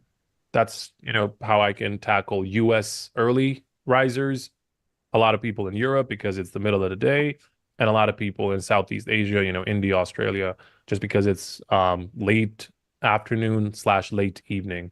So I don't miss any market. But that's for me because now I'm global. But at the very beginning, it wasn't. I was genuinely testing. I used to post at 7 a.m., 8 a.m., 9 a.m. back in the day. It was good up until a certain point when I realized that I was targeting the wrong audience. I was attracting the wrong audience, right? A lot of non-paying clients because I have mostly Bosnian, right? People commenting under my posts, and Bosnians weren't my clients. So I decided to switch it up. Let me post a bit later because that's going to be super early for the US audiences. Yeah, you gotta experiment for yourself for sure. Makes sense. How do you test your experiments? Very long question. Can be rapid fire. Sorry. That's a very Right. long answer. But we'll look forward to a post on this. I think I posted about it probably like 2 months ago. Anyhow, We'll look up. We'll look it up. yep. Um, do we still have you, or do you have to attend your session? I I'm still good to go there. You're just ranting and talking. All Yeah. right. I gotta go join Luke and Laura at another event for Laura's cohort.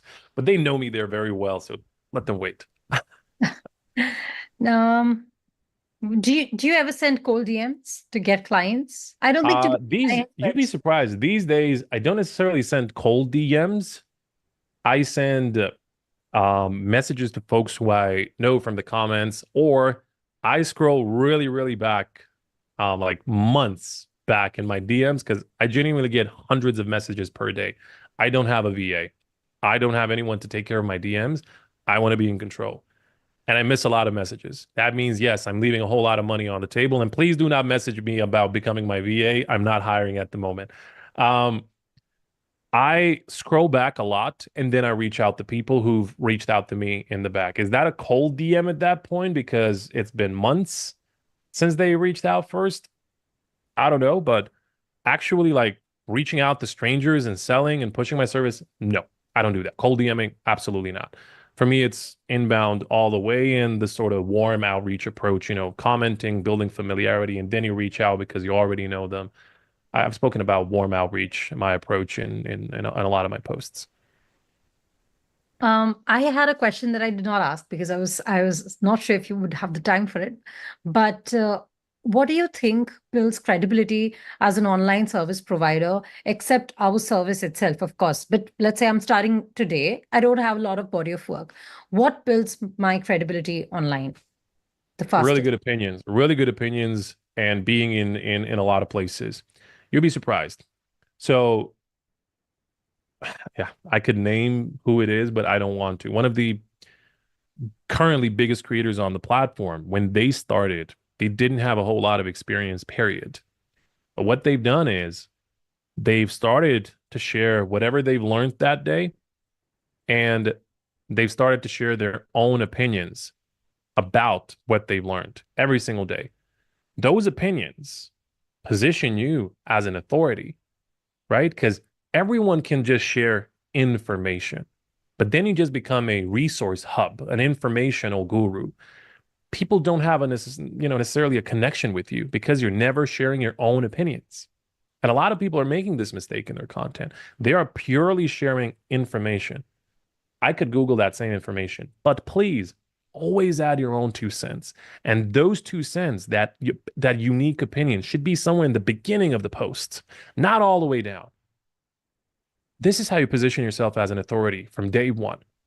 But then the more you're actually showing up authentically, right? Because you're being honest about everything you've learned, because you're telling people, this is what I think, this is what I feel like, this is what I predict. You see what we're doing? I'm not giving you information, I'm giving you opinions. And this is what makes someone authoritative, their opinions, not just their information. Because then their opinions, they become strategies for other people long term. But then thing number two that you should do is just be in as many places as possible. Be in those conversations. What makes you follow someone these days? Just ask yourself, what makes you follow a person?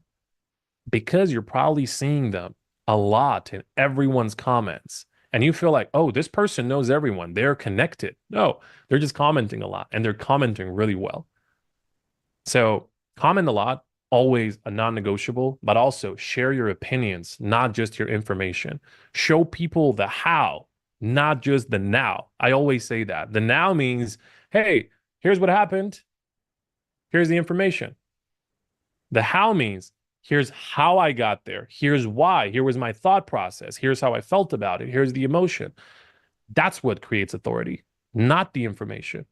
That's the real value, right? That emotional connection that you give to people.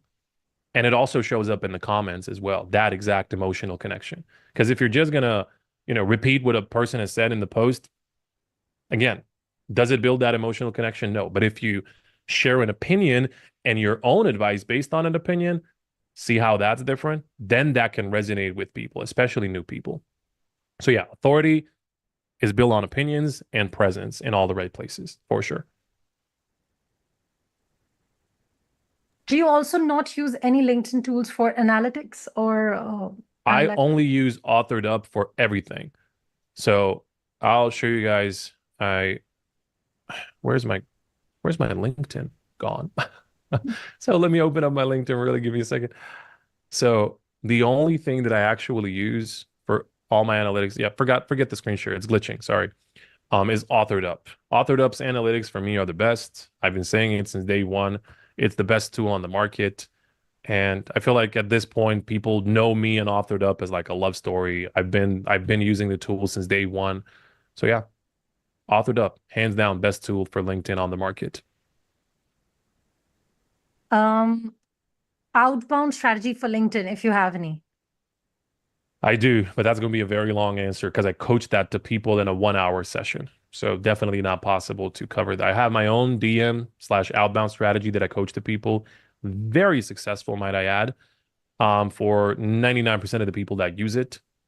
So unfortunately, I can't give you the answer right here. It's Understood. long. It's a super long one. Got it. How many connections should we make per week? No goal. But honestly, I feel like that's just me because I've never focused on connections. I've always focused more on the followers side.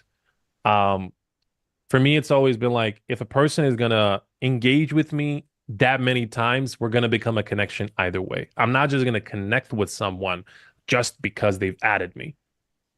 No, I don't know you. we've not exchanged that many comments or conversations, I don't know you. Connected means something. Also, if we're going to do business together, that's another reason to stay connected. If you're reaching out to me with a proposal, that's another reason to stay connected. But just randomly staying connected with people and feeling like you have to hit a certain quota per day, no, no. Understood. Um, quick That topics. that means your numbers chasing, right? That means you're just chasing the higher number. You're not really chasing the strong network that you should have. Because 3 months down the line, you may have 2,000 new connections, but how many of them are actually going to buy from you? How many actually going to refer you? How many of them have you actually spoken to? See, like there are your answers. So if you have a quota per day of how many people you need to connect with, I say that's the wrong approach. Only connect with people you actually know. Mhm. Um, this can be a very good question. Quick topics to write for, which wide audiences can relate to. Sorry, what was that? Quick topics you can write for, which wide audiences can relate to. I mean, generic Ah, topics. anything regarding hiring, anything regarding job searches, anything regarding like underdog stories, right? I was here, now I'm here. I've been lost, now I'm here. I've been overweight, now I'm fit. I've been broke, now I'm rich. I failed, now I succeeded. Any one of those transformational, underdog stories. Anything regarding supporting other people, kindness. I feel like the kindness bit is a bit overdone by people because they just repeat what someone else has said. They don't necessarily give you a unique, applicable tip. Um, again, I think I've just said hiring, job searches, any sort of in office slash employee slash employer story. Those really resonate with a lot of people because we've all had jobs, we've all had bosses, we've all had CEOs, we've all at a certain point, worked within a team environment or worked in a physical office. So any one of those are typically very broad.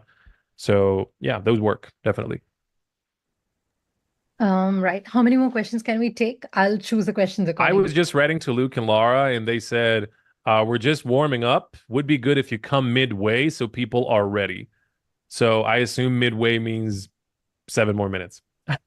Yes. Then I can take a few I'm more happy to questions. stay if other people want me to stay, by the way. If you I if think you they need would to want go, you I to know stay. we've gone over the line.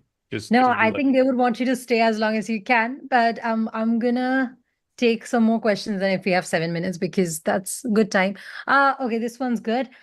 Mm, can we attract companies that sell physical products via LinkedIn? Yes, you can. Absolutely. Just you got to talk about it. Or the thing, you see, this is now where the inbound outbound conversation starts. Not everyone is active on LinkedIn, right? So there are just certain people who are lurkers, who are ghosts, who never post, who never comment. To those people, reach out. Feel free to. And those could usually be those physical product marketing managers, CEOs, owners, whoever. Reach out to them. It's fine. At least you're going to know if you ever had a chance in the first place by reaching out because they're never commenting, they're never posting anyhow. So reaching out makes sense. If you're gonna send them a connection request, I'm not sure if that's the best strategy. You'd be much better off by having LinkedIn Premium and sending them an in-mail because the in-mail can have a subject line and then you can, let them know why you're actually reaching out, versus, hey, I'm sending you a random connection request because I have an ulterior motive, right? No, the in-mail allows you to write what the motive is and then reach out to them. And then after a while, if you actually built a relationship, then you connect, not before. Makes sense. Somebody is asking, what is the actual value of LinkedIn badges? Are they actually helpful? And I Which don't think it ones, means blue or the, yellow? yeah, I not the blue one. I think it means the other ones. I call them participation trophies. That should tell you everything. Right. Okay. And based on a few of your answers, Yasmin, what are your most controversial opinions about social media or LinkedIn? That you should share everything, that you should avoid any and all negativity and fights, and that that I want everyone to win. I feel like those three always get me in trouble. When I say share everything, again, people's immediate comeback is like, yeah, but what do I have for my paying clients? I'm like, no. The second one, right? Avoid negativity. Avoid just pointless discussions. But then it's like, well, how would you know if you're wrong?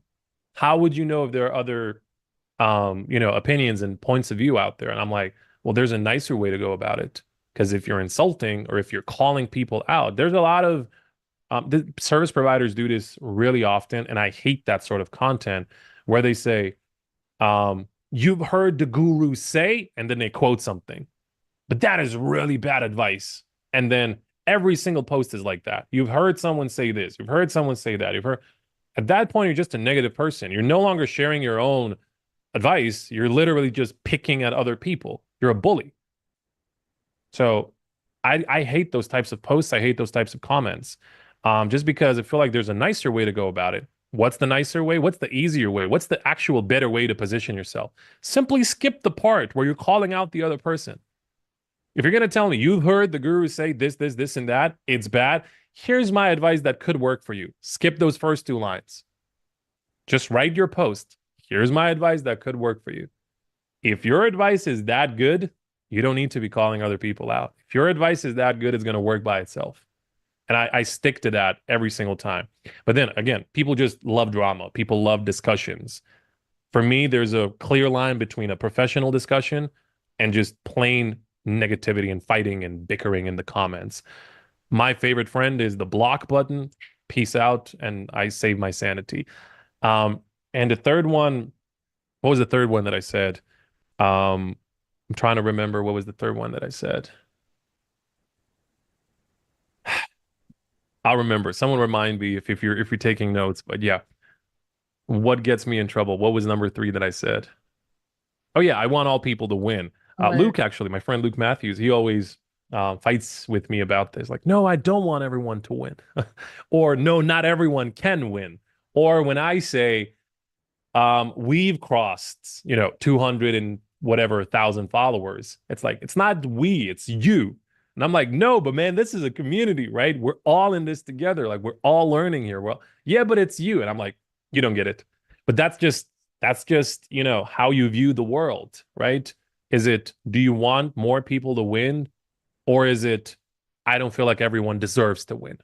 And this is just two different personalities, which is totally fine. I accept both, but you ask what gets me in trouble. These are usually the opinions that get me in trouble. Share everything, avoid negativity at all costs, and the last part, which is, wanting everyone to win.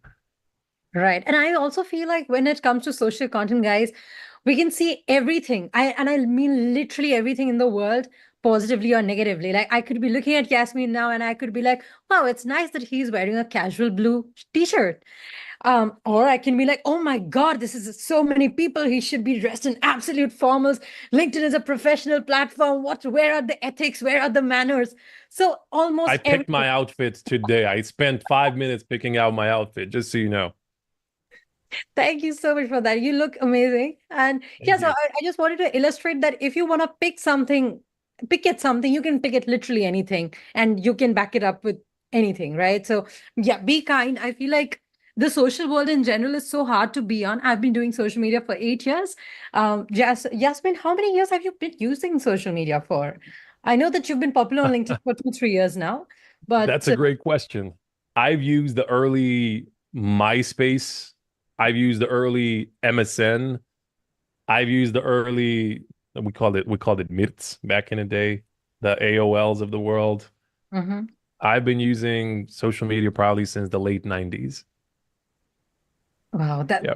that's a very long time. You must have seen a lot of evolution I've of. seen the transformation for sure since, the early versions of it to first iterations of social media. Facebook didn't even exist back then.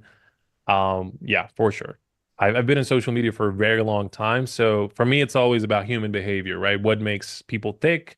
What makes a buyer, have that emotional connection? It's more about that. And ultimately, it's about, again, how you write so that you can achieve those things that I just mentioned, that emotional connection, that request for someone to be like, oh, I want this. I want to work with this person. This person seems cool, right? So yeah, I've been in social media for a while. I'm 32, by the way, for context. A lot of But I've people been are in I've asking been how in old are business you? since I was 17, 18. That's when I started writing online. So 15 years now at this point. That's a very long time. And Yep. I think it's only going to change more and more. So I think everyone has to stay updated. And as industry experts, I think it's the job of LinkedIn staff creators to keep you updated. And thank you so much, Yasmin. I think everyone's had such a great time learning so many things with you. We keep having more questions. So let me know if you want me to continue or you I have to gotta run now. They're friends. waiting for me. I just I texted them. understand. Just making sure. Thank you so much, guys. Please take, I hope you took photos. If you didn't, I'll give you 5 seconds for that. Let's take a screenshot together if you want to. Sure. I'll take a Uh, screenshot on my end as well. So let me see what kind of preview I can have here. So Giving let me you gallery remove the view for the. spotlight, remove the pin. Okay, there we go. There we go. I'm going to click a picture and please post So about it, what you liked about it, what you enjoyed. What are you looking forward to next time? Because we are sure to have Yasmin again. And thank you so much, Yasmin. It let was me do it amazing like this. learning So from you. let me take a screenshot on my end as well, guys. So 3, 2, 1. There we go. By the way, quick question for everyone who was here. Am I allowed to email you as a thank you? I know when you signed up, you left your emails. That's just my permission. Me asking for permission. Yes, I am There we go. pretty sure. So you'll probably get an email from me, just so you know. Guys, we have your emails. I'll send them the CSV file of your emails and you get Okay. it. It's Yes, a just gonna lot be of people are one, and then sending the whoever email wants to stay for in the the chat. newsletter, they can. Yeah, a lot of them are sending the email in the chat right now. So don't worry, we already Don't have. worry. No, We have the files we from when have you the email. signed up. Don't worry. Thank you, everyone. By the way, also I forgot to thank you. So thank you, everyone who joined today. Thank you for all the questions. Thank you for all the freaking energy in the chat. I feel like this has been probably the most active chat I've seen this year. I don't know how many messages were sent, but I'm pretty sure it's in the thousands in the chat today, and it's still coming. Look, I literally just refreshed, and there's 38 of them. Thank you guys. I'll be seeing you in the comments. I'll be seeing you in the posts. Um, see you on the in the newsletter, in the community, whoever wants to join. So yeah, listen to Saheli. She knows her stuff. Thank you. And yeah, Thank you. And thank you so much for till agreeing. next time, till volume 3 next year. Absolutely. We'll have you on board soon again. And thank you so much, guys, for joining. And Yasmin, we'll let you get to that session. You've kept them waiting for 1.5 hours. Got to run to another Zoom room. Yeah. Right. Um, right, guys, I'll hold you guys for a little bit, probably, if you guys are okay with that. And I know that most of you joined for Yasmin's sessions. Thank you so much. Please make a content piece or make a LinkedIn post or an Instagram post. Now Yasmin is also on Instagram. Please tag him. Please tag me. I will look forward to that. I also noted a lot of generic questions during the session, which were not necessarily about LinkedIn. So if anybody wants, and it's an interesting question, I can answer it right now, and maybe spend the next 10, 15 minutes with you guys, and then we'll end the session. The chat is only to me because there's a lot of members in this chat and it's getting extremely spammy for the students in general. But I'll try to filter some interesting questions. But thank you. You were an amazing audience. I think almost 500 of you stuck till 1.5 hours. I guess a bunch of you are students itself. So hi guys. I hope you had fun in today's session. Looking forward to meeting you guys this upcoming Friday with my session, of course. I will try.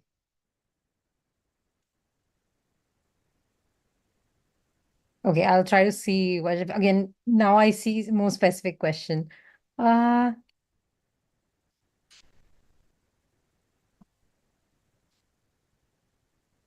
Thank you. Thank you very much. My resource recommendations, I am personally really enjoying this book called The Creative Act by Rick Rubin. If you want to be more creative with your content, strategy, posts, that would be pretty good. Also, one of the things that really worked for me this week is like just did a brain dump, just dumped all my ideas into document in one place. I'm also making it into a thing that I'm going to send to my clients. So if you guys want, you can check this out. I'm going to share this with you guys. Um, Usually I like to send these things to clients because it makes my life easier to extract ideas from them.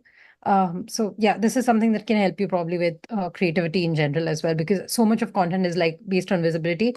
I would like to actually go to a couple of things I wanted to say during Yasmin's session, but then I was under the impression he has limited time with us, so I did not interrupt him. The first thing I think that I picked up on is how he mentioned the thing about distribution first and then service and then skill. And majorly, I want to talk about how he put distribution first.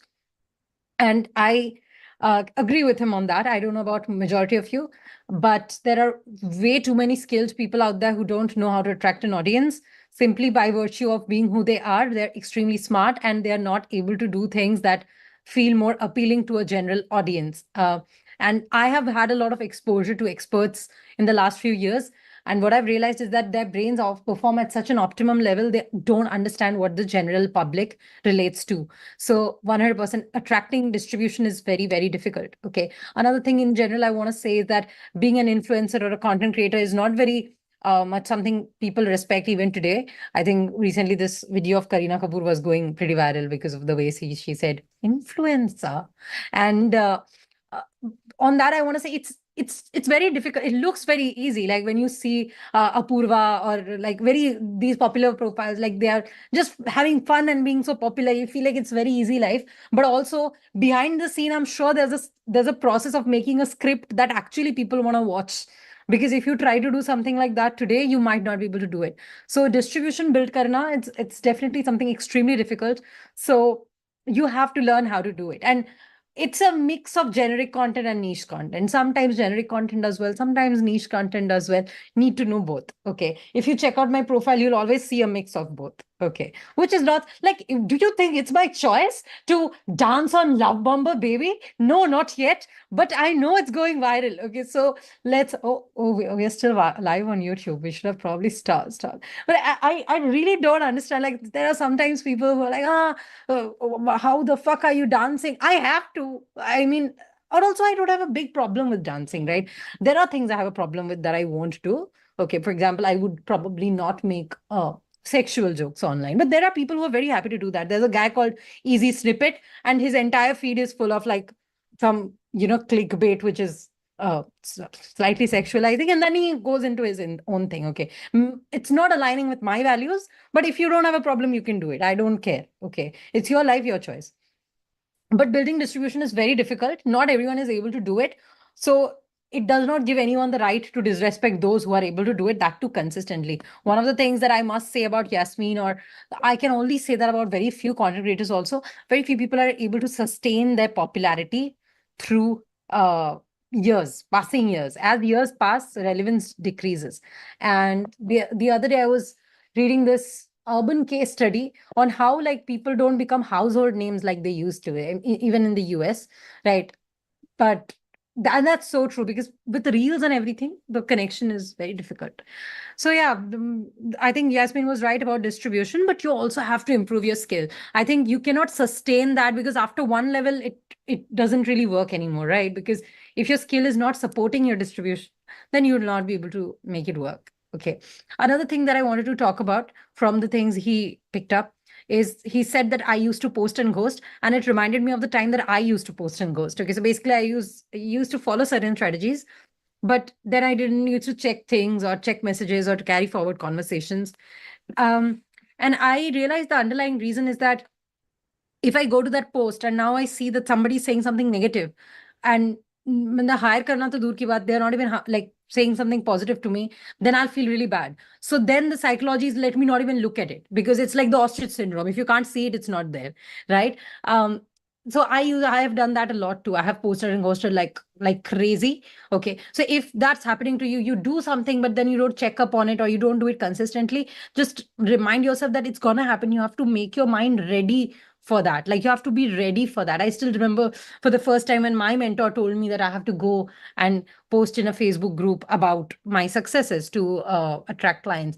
the first time I did it, and there was some guy who just said, Jay, okay, if you're so successful, why are you sharing your strategy in this group? I mean, I understand but then for someone who was starting off, that was a very hit. But then वो एक comment के ऊपर अगर मैं base करके छोड़ देती सब, I wouldn't have anything I have today. So you have to develop a very, very, very thick skin if you want to make it big in the long term. Because तभी एक कोई बोलता था, आज 10 लोग बोलते हैं. And भगवान करे कि 100 लोग बोले in the future. Because of course, it's something that comes with a lot of reach. Okay. So you have to be mentally prepared for that. So don't post and go, see what's happening. Okay.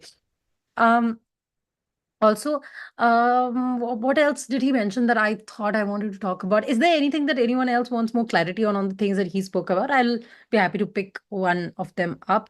Uh, um, Distribution, I mentioned. Sales, there's a very, very good book called Little Red Book of Sales. You can read it. It's a hardcore sales book.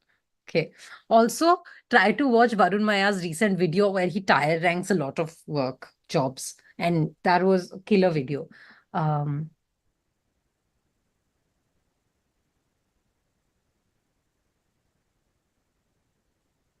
not sure about that framework, surprisingly, but I will definitely check it out.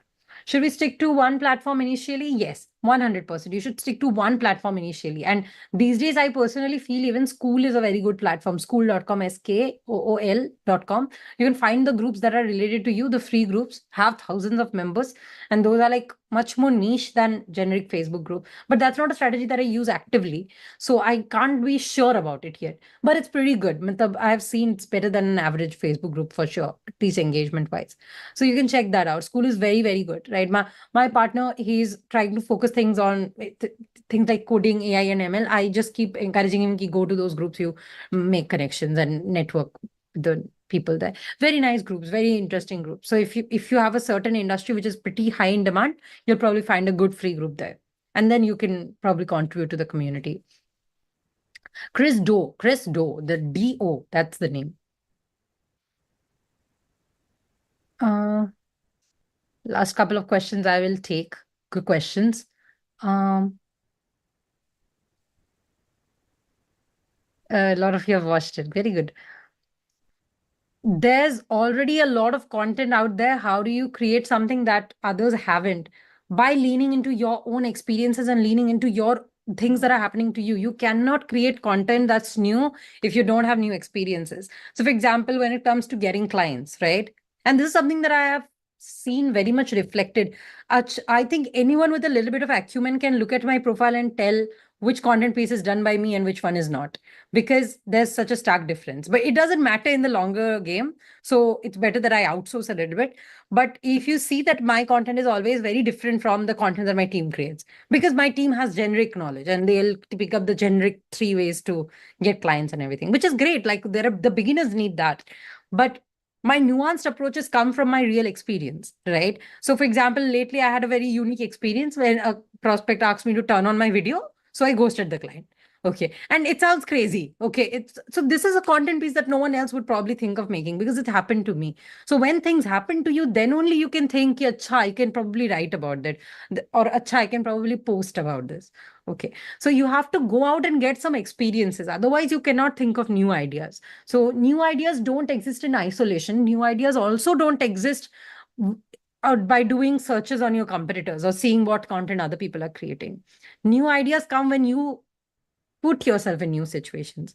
So yeah, that's the next piece of content I'm going to make. Why I didn't take a client because I had to turn on my video. And see, I have a lot of opinions on that, right? So I have chosen this life very actively so that I don't have to turn on my video all the time, so that I don't have to be ready all the time, so that I'd have that freedom.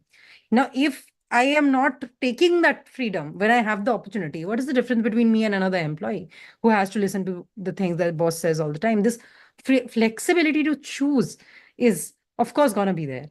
Okay.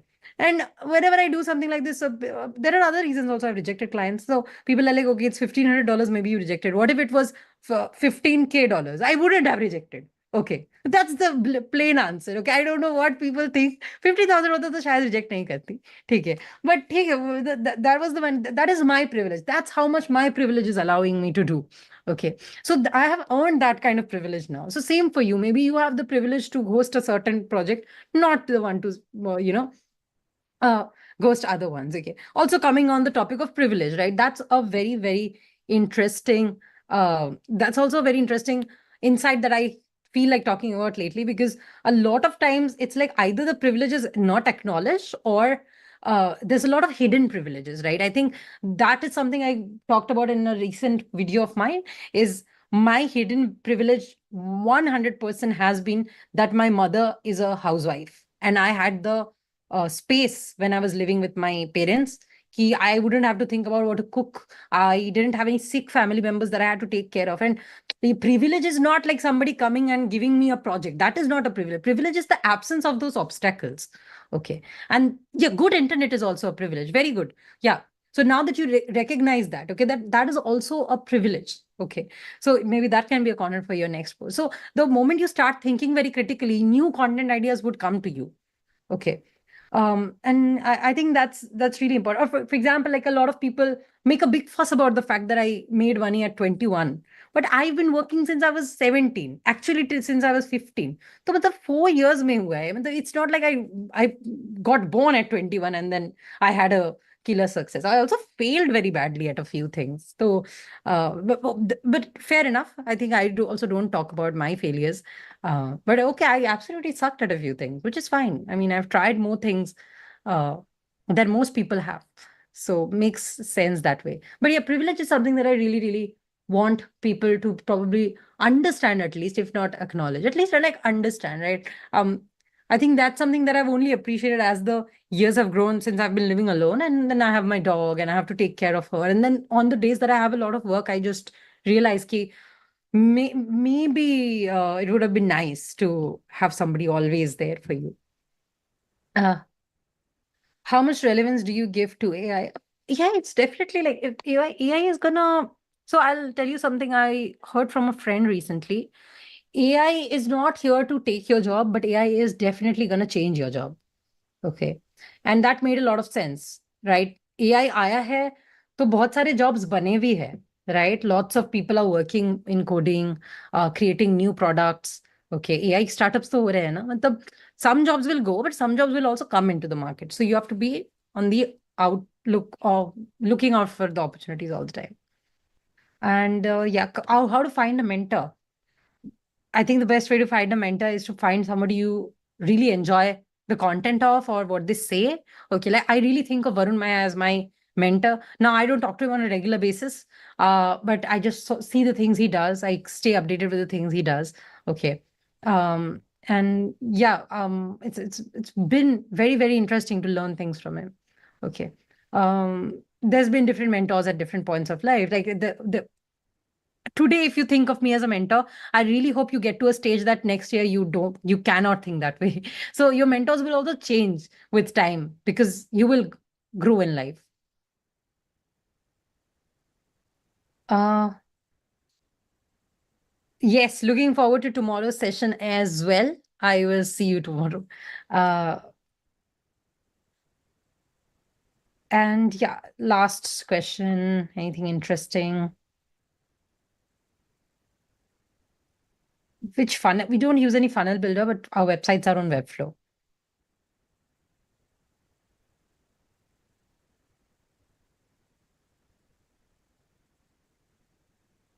Session is tomorrow. It's a book club session, guys. Don't worry about it. I run a book club, which is my passion project. So tomorrow I'm just discussing books on suicide. Okay. Right. And a lot of people think it's a bad topic, but it's not really. I read Veronica Decides to Die, and it was actually a very good book. And that's how I actually keep myself sane, because if I had to do social media for a living, I know that it's very, very difficult. Okay. All of you who are trying to make money on social media, it's extremely difficult. If you just get disconnected from your passion, you would, it will kill you, because social media is extremely draining. Okay. So I stay connected with mine because I run a book club. Okay. And I really enjoy talking about books, and I like reading a lot. Like if you can see, I have at least 500 books in this house alone. and I think 300 in my parents' house. So yeah, but do the things that you really enjoy. And also this indirectly also helps me in coming across new ideas, right? When I was reading Veronica Decides to Die, there was a very nice passage on being monotonous. And that sparked the idea that social media in general is very monotonous. But does that mean we quit? Okay. Or do we try to make it beautiful in our own way, our little corner of the internet? Okay. And also like reading books gives you like those ideas, right? A corner of the internet. That's a new term that I thought of while reading. So yeah, I hope that you guys found something helpful in today's session. I hope that you liked my answers. I also would really, really love to have some very candid chat with you guys, probably talk about all the nuanced opinions we have, because I really liked how Yasmin shared his controversial opinions without any hesitations. I think I really, really enjoyed that. And I think we should definitely do that. Let's see. We will get together at Freelance 101 Academy next week, which is Friday. Okay. And maybe a few of the members who are at the book club, you will probably see me in the afternoon tomorrow, and we'll discuss suicide and literature. And yeah, today I was reading all the books. So there in my phone, Veronica Decides to Die. Then I have this book called Notes on Suicide out. Then on my iPad, letters from girls, suicidal girls or something. And my boyfriend came into the room and he was like, "What is going on? Are you fine?" I'm like, "I'm just doing my research." So yeah, being a literary person makes me feel very, very happy. I Want to Die at Night, the book is a very good book. Uh, Name of the book for sales, Little Red Book of Sales. Little Red Book of Sales. How to manage multiple clients effectively. Manage 2 clients effectively, you'll be able to manage more clients than that as well. It's just a matter of increasing it slowly. Don't oversell at one point. I think a lot of people do that, so then it goes wrong. And I think, yeah, guys, please watch Varun's video after this. I would highly recommend you guys. Like, I have really, like, the way he speaks or puts things into words is very, very good. I think it was Unstoppable Optimist by Kofi. I know the guy. I forgot the name fully. So yeah, I'll try to get these as a note by Neha for the Freelance 101 community. The rest, Unbroken Optimist. Sorry, Unbroken Optimist. Thank you so much. And thank you very much for joining today's session. I will leave you guys be and go to a good night's sleep. And yeah, I'll see you guys probably soon.